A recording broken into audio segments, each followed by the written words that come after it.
আসসালামু আলাইকুম। টেকটিউব আইটি চ্যানেলে আপনাদেরকে স্বাগতম। বন্ধুরা, বর্তমান সময়ে একটি পাসপোর্ট সাইজ ছবি তৈরি করার জন্য আমরা বিভিন্ন ধরনের আর্টিফিশিয়াল ইন্টেলিজেন্স বা এআই ওয়েবসাইট ইউজ করে থাকি। কিন্তু আমরা যতই এআই ইউজ করি না কেন, এটাকে প্রিন্ট করার জন্য অবশ্যই কিন্তু আমাদেরকে ফটোশপের সাহায্য নিতেই হয়।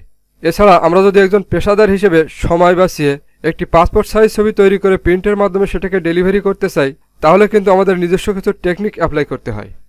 তা না হলে আমরা কিন্তু প্রফেশনালভাবে সফল হতে পারি না। আমি আজকে আপনাদের দেখাবো কিছু শর্টকাট টেকনিক অ্যাপ্লাই করে কিভাবে খুব কম সময়ে প্রফেশনালভাবে একটি পাসপোর্ট সাইজ ছবি তৈরি এবং সেটাকে প্রিন্ট করা যায়। আশা করছি পুরো ভিডিও জুড়ে আমার সাথেই থাকবেন। তো চলুন বন্ধুরা, শুরু করি। বন্ধুরা, দেখতে পাচ্ছেন অলরেডি একটি ছবি ফটোশপে ওপেন অবস্থায় আছে। আমি এখন এই ছবিটি থেকে একটি পাসপোর্ট সাইজ ছবি তৈরি করব।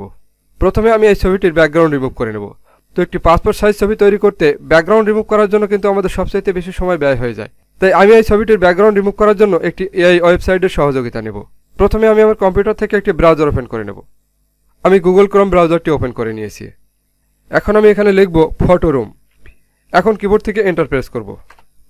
আমি যতগুলো ব্যাকগ্রাউন্ড রিমুভার ওয়েবসাইট ইউজ করেছি তার মধ্যে আমার কাছে এই ফটোরুম ওয়েবসাইটটি সব দিক থেকে বেটার মনে হয়েছে। তাই আমি পাসপোর্ট সাইজ ছবির ব্যাকগ্রাউন্ড রিমুভের ক্ষেত্রে এই ফটোরুম ওয়েবসাইটটি ইউজ করে থাকি। আমি এখন এখান থেকে এই যে ব্যাকগ্রাউন্ড রিমুভার, এখানে একটা ক্লিক করব। এরপর এখান থেকে স্টার্ট ফ্রম ফটোতে একটা ক্লিক করব। আমার ছবিটি এই ডেস্কটপে রাখা আছে। আমি এখান থেকে এই ছবিটাকে সিলেকশন করে এখান থেকে ওপেন একটা ক্লিক করব। Just few second. দেখুন, মাত্র কয়েক সেকেন্ডের মধ্যে ছবির ব্যাকগ্রাউন্ডটি কতটা স্মুথভাবে রিমুভ করে দিয়েছে। আপনি এখন এই ব্যাকগ্রাউন্ডের জন্য এখান থেকে যে কোনো একটি কালার সিলেক্ট করে দিতে পারেন। আমি এই কালারটি সিলেক্ট করে দিচ্ছি। এরপর এখান থেকে এই ডাউনলোড অপশনে একটা ক্লিক করব। এরপর এখান থেকে স্ট্যান্ডার্ড রেজলিউশনে একটা ক্লিক করব। এরপর এখান থেকে ডেস্কটপ ফাইলটি সিলেকশন করে দিয়ে এই ফাইলের একটা নাম দিয়ে নেব। আমি লিখছি পাসপোর্ট ফটো। এরপর এখান থেকে সেভে একটা ক্লিক করছি। ছবিটি আমাদের ডেস্কটপে সেভ হয়ে গিয়েছে। আমি এখন এখান থেকে ব্রাউজারটি ক্লোজ করে দিচ্ছি। ফটোশপটি মিনিমাইজ করে রেখে আমি ডেস্কটপে চলে যাব। আমি এখন এই ছবিটি ধরে মাউস ড্র্যাগ করে এভাবে ফটোশপে ওপেন করে নেব। এখন প্রথমে আমি এই ছবিটাকে ক্রপ করে নেব। তার জন্য টুলবক্স থেকে ক্রপ টুলটি সিলেকশন করে নেব। এরপর এখানে উইডথ দিয়ে দেব 40 mm এবং হাইট দিয়ে দেব 50 mm এবং এখানে রেজলিউশন 300 থাকবে। এরপর এখান থেকে ড্র্যাগ করে নির্দিষ্ট একটি অংশ সিলেকশন করে নেব। তো আমি এতটুকু অংশ সিলেকশন করে নিয়ে কিবোর্ড থেকে এন্টার প্রেস করছি। এখন আমি এই ছবিটিতে যতটুকু প্রয়োজন কালার, লাইট এবং ব্যালেন্সটি একটু অ্যাডজাস্ট করে নেব। প্রথমে Ctrl+M প্রেস করে কার্ভ প্যানেলটি ওপেন করে নিচ্ছি। এখন এখান থেকে রেখাটি একটু উপরে তুলে দিয়ে এর ব্রাইটনেসটা একটু বাড়িয়ে নেব। তো এতটুকু হলে চলবে। এখন এখান থেকে ওকে করে দেব। এখন কিবোর্ড থেকে Ctrl+Shift+S প্রেস করে সিলেক্টিভ কালার অপশনটি ওপেন করে নেব। তো এই শর্টকাট অপশনটি কিন্তু আমার এখানে তৈরি করে নেওয়া। আপনাদের কিন্তু এখানে এই শর্টকাট অপশনটি থাকবে না। সেক্ষেত্রে আপনারা ইমেজ থেকে এই অ্যাডজাস্টমেন্টে গিয়ে এখান থেকে সিলেক্টিভ কালার অপশনটি ওপেন করে নেবেন। এখন প্রথমে আমি এখান থেকে এই রেড কালারটি সিলেকশন রেখে এই ব্ল্যাক স্লাইডারটি একটু মাইনাস করে দেব। তো এই অবস্থায় রেখে আমি এখান থেকে ওকে করে দেব।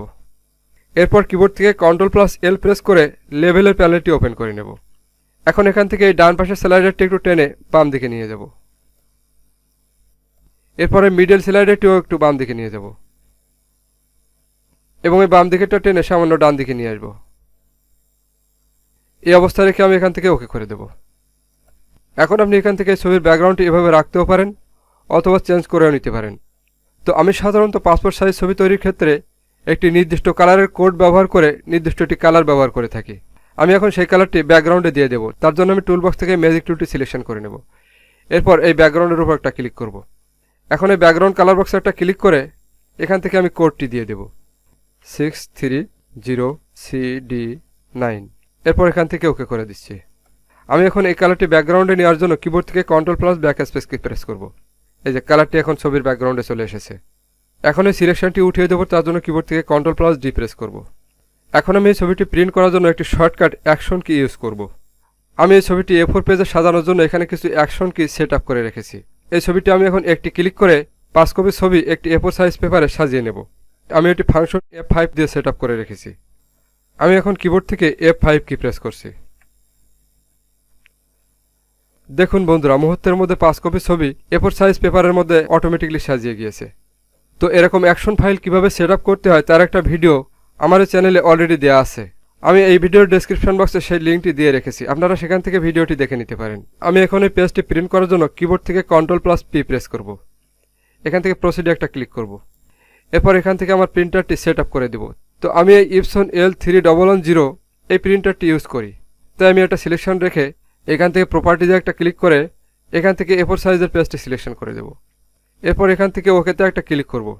এরপর এখান থেকে ওকেতে একটা ক্লিক করলে এই পেজটি প্রিন্ট হয়ে বেরিয়ে আসবে। তো বন্ধুরা, এই ছিল একটি কমপ্লিট পাসপোর্ট সাইজ ছবি তৈরির ভিডিও। আমি মূলত এই পদ্ধতিতে পাসপোর্ট সাইজ ছবি তৈরি এবং প্রিন্ট করে থাকি। ভিডিওটি ভালো লাগলে একটা লাইক দিবেন, আর এ ধরনের নতুন নতুন আরও ভিডিও পেতে আমার চ্যানেলটিকে সাবস্ক্রাইব করে পাশের বেল আইকনটি অন করে রাখবেন। তো আজ এ পর্যন্ত, দেখা হবে আবারও নতুন কোনো টিউটোরিয়ালে। সে পর্যন্ত ভালো থাকুন। আল্লাহ হাফেজ।